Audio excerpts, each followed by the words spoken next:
I'd like to welcome to the stage Dr. Jim Baxter, who is professional ethics consultancy team leader at the University of Leeds, at a division that has the excellent acronym IDEA, the Interdisciplinary Ethics Application. Yeah, thank you very much. And Jim's going to give us an overview of the work he's doing with the Law Society. Thank you, Jim. Thanks, Juliet, and thank you very much for asking me to speak to you today.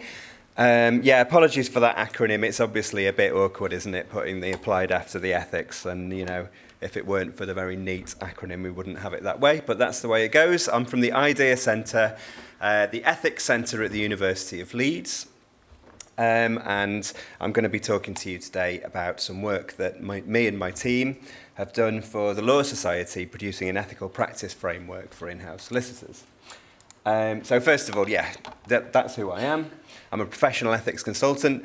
First thing to make clear is I'm not a lawyer, and nor am I a legal academic. I'm a philosopher by background. And unusually for an academic, I work primarily as a consultant, and I lead a small team of consultants at Leeds who do work for professional bodies and other organisations, helping their members and their employees to meet their ethical challenges. And that's why we were commissioned by the Law Society just over a year ago to produce an ethical practice framework. That's what I'm going to talk about. As a philosopher, I also do research. I've written a book about psychopaths, in case you're interested. Psychopaths and moral responsibility. Not particularly relevant to this work, except that apparently one of the most popular jobs for psychopaths is lawyer. So I'm sorry to break that news to you. And one of the other top 5 jobs is CEO. So maybe that's why I've been attracted to this project in particular.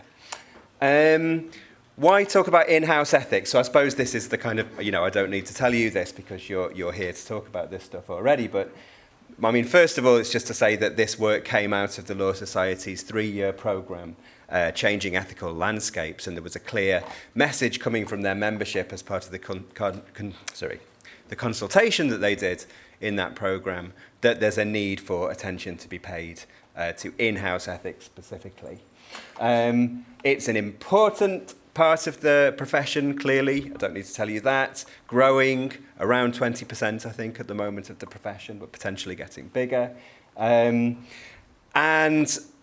in need of support, I think, in meeting ethical challenges in particular, because those challenges are kind of complex, they're difficult to deal with sometimes. It's not obvious, it's not always straightforward to know what the right thing to do is as an in-house solicitor. And you're also potentially vulnerable and exposed, right? So making difficult decisions, advising the organisation on complex issues, and then potentially being the person who's held to blame when things go wrong. So what did we do as part of the research? Well, we did as part of the project, we did 3 rounds of research. We started off with a round of expert interviews where we talked to people who could be expected to have an overview of the ethics of the in-house sector of the profession. We did a survey as well, which went out to all of the Law Society's members to get some headline insights and statistics. We followed those up with some further interviews and focus groups where we were talking to a range of different in-house solicitors, both on their own and in focus groups, right? Because in focus groups you get that kind of people bouncing ideas off each other, but then it's useful to have one-to-one interviews as well, because then potentially people can speak a bit more openly about what might be contentious issues. And these were in a scoping phase where we were working out what the framework should look like, broadly speaking, and then a development phase where we were going into a bit more detail about what different elements of the framework might end up looking like. So what is the practice framework? Well, first thing to say is it's not regulation, and nor is it guidance on how to apply regulation in the in-house profession. So actually that was one of the things that came out of our research, is that there is a clear need for guidance, and thankfully the SRA are filling that gap by providing guidance, as you've already heard, on the ethics of the in-house role. So what we wanted to do is to produce something that's complementary to that guidance which is already being produced. So rather than telling in-house solicitors what their professional duties, responsibilities are, we were trying to produce materials which would put you in a stronger position to meet your professional responsibilities, right? In various ways. And you can summarize what we were trying to do as trying to help solicitors to achieve two things and to strike the right kind of balance between those two things. And the two things are independence and influence, right? So you need influence because without influence, you're not able to make a difference within the organization. You're not able to help the organization effectively manage, for example, legal and ethical risk, which is core to the in-house solicitor's role. But without independence, you're not going to be able to provide a voice of challenge or, as we've heard, speak truth to power, right, which is also core to the role. And again, you're not going to be able to help the organisation effectively manage risk if you're not able to deliver messages which might, at least in the short term, be less than entirely welcome, right, which might be inconvenient. So you need both influence and independence, and you need to be able to balance those two things. So we produced a bunch of materials which are aimed at helping you have those two things. And they're working on three levels. So first of all, on the individual level, trying to help in-house solicitors develop the right kind of skills and the right kinds of modes of thinking, perhaps, or ways of approaching their job, which are going to put them in a position to achieve those things. So, for example, there are some interactive scenarios to help people exercise ethical reasoning skills and think through complex situations and hopefully realistic situations. There's a module on ethical decision-making to give you some practical tools to help you make better ethical decisions. There's a module on how to influence corporate culture as an in-house solicitor, right? How to try to have an influence on the culture of your organisation so that it becomes the kind of place where people can act with integrity and follow through on their ethical commitments.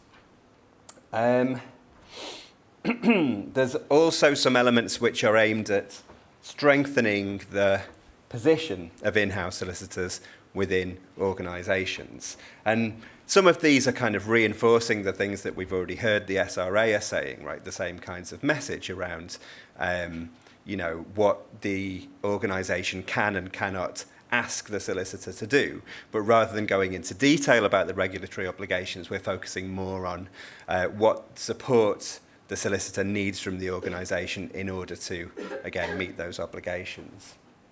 So there's a protocol for employing organisations there. We also have a contract amendment letter, which is a means of having those professional obligations reflected in the employment contract of the solicitor, which again is something that we've already heard in the panel, is something that's seen as valuable.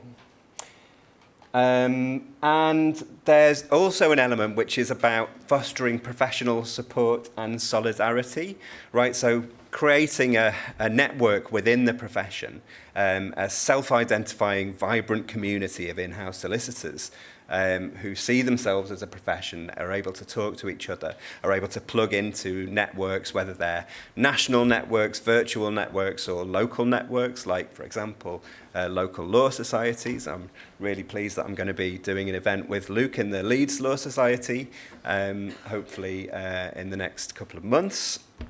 So, local networks like that, I think, are really key because they give people access to informal relationships with other in-house solicitors, right? So if you're facing a difficult situation, often what's most useful is the ability to talk to somebody else who's been in a similar situation and get some informal advice from those people. So that's what's in the framework. And also, by the way, as Juliet mentioned, there is also an element of this which is about whistleblowing.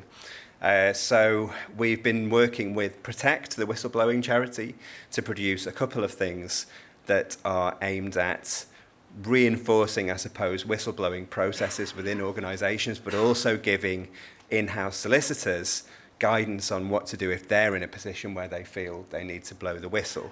So there's going to be a whistleblowing template, which you can use within your organisation, a whistleblowing policy template.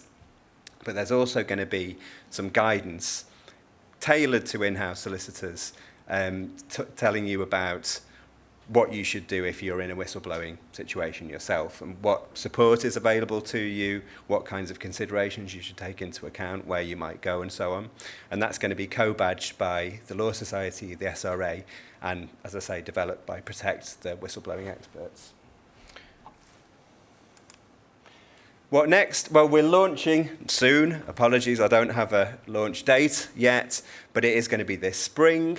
And on launch, it's going to be in a beta consultation mode. So we're really keen to hear from Law Society members, what they think of the framework, how we might improve it, what's good about it, what requires improvement. So I think there's going to be a 3-month period during which you'll be able to have a look at that framework, try applying it within your organisation, and then give us feedback on it.